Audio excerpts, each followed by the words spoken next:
नमस्कार, मैं हूं प्रभु चावला। जैसा कि आप जानते हैं कि भारतवर्ष के अंदर गुरुओं की बहुत महिमा है। धर्म गुरु हमारे यहाँ बहुत हैं। 36 करोड़ से ज़्यादा 33 करोड़ से ज़्यादा देवी देवताएं हैं, परंतु साधुओं और महात्माओं की संख्या भी उतनी तेज़ी से बढ़ रही है। जब से भारतवर्ष के अंदर मोदी जी की सरकार आई है, तब से हिंदू धर्म के प्रति लोगों की भावना बढ़ती चली जा रही है। इसी श्रृंखला में काफ़ी सारे हिंदू बाबा और देवता लोग खड़े हो गए हैं जो हिंदू के नाम से प्रचार करते चले जा रहे हैं। उनमें से आपने अभी देखा है बाबा बागेश्वर जो हैं वो सबसे ज़्यादा मशहूर होते चले जा रहे हैं। वो श्रृंखला में हैं जहाँ बड़े बड़े बाबा पहले भी आए हैं। उनके पीछे हज़ारों लाखों संख्या में उनके अनुयायी हो गए हैं, उनके साथ पार्टिसिपेट करते हैं। परंतु इन साधु संतों की इतनी पॉपुलैरिटी क्यों हो जाती है? क्योंकि अभी जो यात्रा शुरू हुई है उससे ये स्पष्ट होता है कि भारत के लोग, यंग हों, महिलाएं हों, बूढ़े हों, हर जाति के लोग धर्म के नाम पर एकत्रित होने की कोशिश कर रहे हैं और उनको मोबिलाइज भी किया जा रहा है। उसी पर होगी आज की हमारी प्रभुवाणी।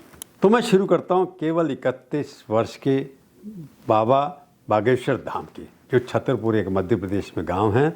वहाँ पर उन्होंने एक बहुत बड़ा आश्रम बना रखा है। अभी कुछ दिन पहले, यानी कि आज कल ही ख़त्म हुई उनकी यात्रा। उन्होंने दिल्ली के छतरपुर गांव से, यानी कि यहाँ मैं रहता हूँ, वहाँ से 150 किलोमीटर की यात्रा शुरू की। 16 दिन तक वो जाकर के वृंदावन से होते हुए मथुरा में गए। मैं क्यों डिस्कस कर रहा हूँ इसको, कि इसकी ज़रूरत क्या रखी? उन्होंने इसका नाम रखा अपनी यात्रा का सनातन हिंदू एकता यात्रा। क्यों ज़रूरत पड़ी इसकी? 31 वर्ष का बालक जो जादू जानता है वो मशहूर इतनी जल्दी हो गया है। क्योंकि मैं ये देखना चाहता हूँ जितने भी बाबा आजकल पॉपुलर हैं, जितने गुरु, उनकी रिस्पेक्ट भी है, अच्छे काम भी कर रहे हैं, वो सबको पीछे छोड़ गए। यानी कि मैं कहूँगा बाबा धीरेन्द्र शास्त्री जो हैं वो पास हो गए और बाकी सारे बाबा गुरु हमारे फेल हो गए। कौन फेल हुए? बाबा रामदेव भी मशहूर हुए, श्री श्री रविशंकर भी हुए, सदगुरु जी भी हुए, वो भी बड़े प्रचार करते थे। परंतु आज देखने में ये लगता है कि धीरेन्द्र शास्त्री जो हैं, जो लिखते हैं बाबा बागेश्वर सरकार, इतना बड़ा उनका प्रचार है, उसके पीछे क्या खूबियाँ हैं उनकी कि सारे के सारे लोग उनके साथ खड़े हो जाते हैं। 31 साल मैंने भी उनकी वीडियो देखी है, उनके भाषण भी देखते हैं। वो कलाकार की तरह काम भी करते हैं, शरीफ लगते हैं, अच्छे बाल हैं उनके, वो कपड़े हर वक्त बदलते रहते हैं, हर वक्त गेरुए अवस्थे में नहीं रहते, अपने हिसाब से जादू करते। किसी को देख मिलने जाता है उनके पास कोई, उनको पहले से पता होता है कि इस महिला या पुरुष की क्या बीमारी है, कहाँ से आता है। कैसे पता लगता है, यह अत्यंत सीक्रेट नहीं है। आपके पैर में पीड़ा बनती ठीक होगी। भाई का प्रश्न है, पर्चे में लिखा हुआ है कैंसर बना हुआ है, अभी वर्तमान में इन्फेक्शन है, पूरे शरीर में उसको दिक्कत बन रही है, ब्रेन में, सिर में दिक्कत है। दवा चलने दें, लाभ होएगा। और जो स्थान का दोष है वो सुंदरकांड के पाठ से कट जाएगा। आशीर्वाद। हर एक बीमारी का इलाज उनके पास है। परंतु उनका सबसे बड़ी बात है कितना बड़ा परिवार इकट्ठा कर दिया, हिंदू परिवार जिसको मैं कहूँगा, इतने छोटे समय के अंदर। क्योंकि जिस तरह की भाषा वो बोलते हैं बड़े अट्रैक्टिव है, लोगों से जुड़ कर के चले जाते हैं और लाखों की संख्या में उनके साथ लोग जुड़ते चले जा रहे हैं। पहले बाबा रामदेव साहब से यही होता था। बाबा रामदेव अब काफ़ी बूढ़े हो गए हैं, बूढ़े तो नहीं हुए, कहूँगा 60 के करीब पहुँचने वाले हैं। परंतु जिस तरह की देख रहा हूँ मैं, वहाँ पर बाबा के पास ऐसे ऐसे लोग, शिल्पा जैसी, शेट्टी जैसे लोग, हिंदू एक हो, इसके नारे लगा रही हैं, राधे राधे। बाकी जितना देख रहा हूँ कि बाबा जितने यंग हैं, उसके लिए उसके पीछे प्रधानमंत्री, प्रेसिडेंट से लेकर के वहाँ पर उनको मिल जाते हैं, वहाँ के उनके आश्रम के अंदर जाके उसके अस्पताल खुलवाते हैं, उनके बाकी जो काम हो रहे हैं उसके लिए उद्घाटन करते हैं। इसमें ऐसी क्या है? किस क्लास से आते हैं? क्योंकि हमारा भारतवर्ष जातियों में भी बटा हुआ है। अगर जातियों की बात करूँगा मैं बाद में आपके साथ, परंतु इसकी अपील क्या है? मैं अगर लिस्ट पढ़ा शुरू करूँ कि इनके यहाँ कौन कौन विजिट करने जाता है। कमलनाथ जी जब मुख्यमंत्री थे कई बार गए उनके पास। कमलनाथ जी के बाद इतने सारे MP वहाँ पर गए। बीजेपी वाले तो रोज़ जाते रहते हैं। जयवर्धन सिंह जो दिग्विजय सिंह के बेटा हैं वो भी उनके यहाँ जाते हैं। राकेश सिन्हा मिनिस्टर थे, वहाँ पर जाकर के मध्य प्रदेश के जाते हैं। और सबसे पहले प्राइम मिनिस्टर नरेंद्र मोदी 23 फरवरी 2025 को फाउंडेशन स्टोन जो है Bageshwar Dham medical and science research institute, उसकी नींव रखने चले गए। उसके बाद हमारी प्रेसिडेंट द्रौपदी मुर्मू 26 फरवरी 2025 को, एक दिन बाद, बागेश्वर धाम गई to attend a mass marriage, बहुत बड़ी मैरिज की थी उन्होंने वहाँ पर बच्चों लड़कियों की, उसको अटेंड करने के लिए हमारी प्रेसिडेंट साहब भी चली गई। पहली बार हुआ हिंदुस्तान की हिस्ट्री में किसी बाबा ने एक फंक्शन को ऑर्गेनाइज किया, वहाँ पर प्रेसिडेंट ऑफ इंडिया भी चले गए। इसे क्या राजनीतिक इंप्रेशन है? बाबा जो हैं हमारे शास्त्री जी इतने सक्सेसफुल क्यों हो रहे हैं? हर पॉलिटिकल पार्टी का नेता उनके पास जाकर जाता है, क्या ये वोट देने में मदद करते हैं? क्या इनके पीछे कोई ऐसा करिश्मा है जिससे कि वहाँ के वोट प्रभावशाली हो जाते कि कांग्रेस के नेता भी जा रहे हैं, फिर कांग्रेस वाले सारे हार गए, सारे बीजेपी वाले ही जीते, और शिल्पा शेट्टी जैसे लोग। अब मोहन यादव भी जब यात्रा खत्म हुई यहाँ करके, वहाँ मोहन यादव जी जो मुख्यमंत्री हैं मध्य प्रदेश के, उनके साथ जुड़ गए जा करके। रेखा गुप्ता यहाँ से शुरू हुई दिल्ली में, वहाँ मिलने गई, उससे पहले भी वहाँ गई थी। बीच में वहाँ पर जो राजा भैया हैं यूपी के मशहूर नेता, वो उनको रिसीव करने यूपी बॉर्डर पे पहुँच गए। तो इतनी बड़ी उनकी क्या पॉपुलैरिटी है, कितने बड़े बड़े नेता प्रधानमंत्री से लेकर के एक 31 वर्ष के बाल योगी के पास जाकर के मिल जाते हैं, उसको समर्थन देते हैं। क्या ये वोटों की राजनीति है, या ऐसा लगता है कि वो व्यक्ति जिसके साथ लाखों लोग चलते हैं? हालांकि जो छतरपुर से जहाँ मैं रहता हूँ, वहाँ से उन दिन यात्रा निकाली तो पहली बार हुआ था किसी बाबा के लिए सड़क बंद कर दी गई। कभी नहीं होता, फिर होम मिनिस्टर के लिए या प्राइम मिनिस्टर के होता है, एक सड़क का रास्ता बंद कर दिया गया कि पैदल लोग यात्रा करने वाले थे। उस यात्रा के दौरान बाबा जी बीमार तो हो गए, धीरेन्द्र प्रसाद 31 साल के बीमार हुए, चल नहीं पा रहे थे, फिर भी बड़ी मेहनत से चलते रहे। तो क्या कारण है? रास्ते में हज़ारों लाखों लोग जुड़े होंगे, फरीदाबाद गए, आगरा, वहाँ से पलवल होते हुए वहाँ पहुँचे तो रास्ता जाम कर दिया गया ट्रैफिक का, क्योंकि सरकार का पूरा समर्थन इस बाबा जो के साथ था। क्यों था? कितने लोगों को आपने बीच में रोका, सारे ट्रक रोक गए, सारे नेशनल हाईवे जाम हो गया। तो इसको बाकी लोगों को तकलीफ़ देने के लिए एक व्यक्ति की अपनी यात्रा निकालने के लिए धर्म से जुड़ी ही है, क्या उसका राजनीतिक फ़ायदा है या कोई सांस्कृतिक यूनिटी की बात कर रहे हैं कि हिंदुओं को इकट्ठा करने का उसने यात्रा निकाली? उन्होंने अनाउंस किया मैं एक और निकालूंगा इसके बाद।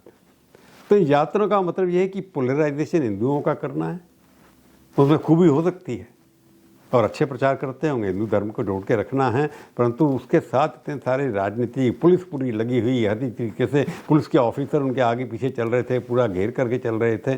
इस तरह की सुविधाएं जो प्रदान करती हैं, इसके पीछे योगेंद्र जी अपने शास्त्री जो हैं बाकी बाबाओं को पीछे छोड़ गए। मैं इसलिए कह रहा हूँ कि एक नए उभरते हुए गुरु हैं, 31 साल की उनकी उम्र है और इतने पॉपुलर हैं, उनका पॉलिटिकल प्रयोग यूज़ करेंगे लोग? क्या वो पॉलिटिक्स के लिए हिंदू यात्रा निकाल रहे हैं या केवल दिल से मानते हैं हिंदू यात्राओं को निकालना है?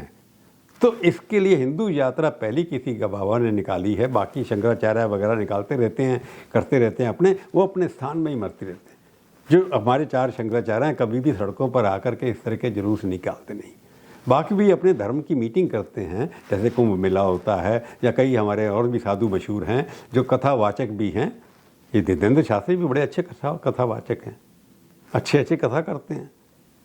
वो अपने अपने स्थान में जहाँ उनके आश्रम हैं, जहाँ उनका कुछ जो भी है वहीं तक सीमित रखते हैं। पर धीरेन्द्र शास्त्री के पास तो हेलीकॉप्टर में घूमते हैं, उनके पास जहाज हैं, एक जगह दिखाया गया, कई जगह फंक्शन में गए थे, सबसे बड़ी मशहूर गाड़ी, महंगी से महंगी गाड़ी में उतर रहे हैं। इससे लोगों को शक होने लगता है अपने धर्म तक वहाँ से। परंतु जब हिंदू एकता यात्रा की बात की तो इसके लिए क्या कंपटीशन शुरू हो गया बाबाओं में कि कौन बढ़ चढ़ करके हिंदुओं के नाम पर, क्योंकि अल्टीमेटली इनकी नेटवर्थ क्या है, इतना बड़ा हॉस्पिटल बना दिया, अपने कोई कहता है कि इनके पास अब 300-400 करोड़ की संपत्ति होगी दान दिया होगा लोगों ने, मैं उसके ऊपर नहीं जाना चाहता, परंतु अपने लाइफस्टाइल को इम्प्रूव करने के लिए या लोगों के अंदर धर्म की भावना जगाने के लिए ये सब काम कर रहे हैं। तो उस बाबाओं के कंपटीशन में इस वक्त नंबर 1 बाबा कौन है? धीरेन्द्र शास्त्री। उससे पहले कौन थे?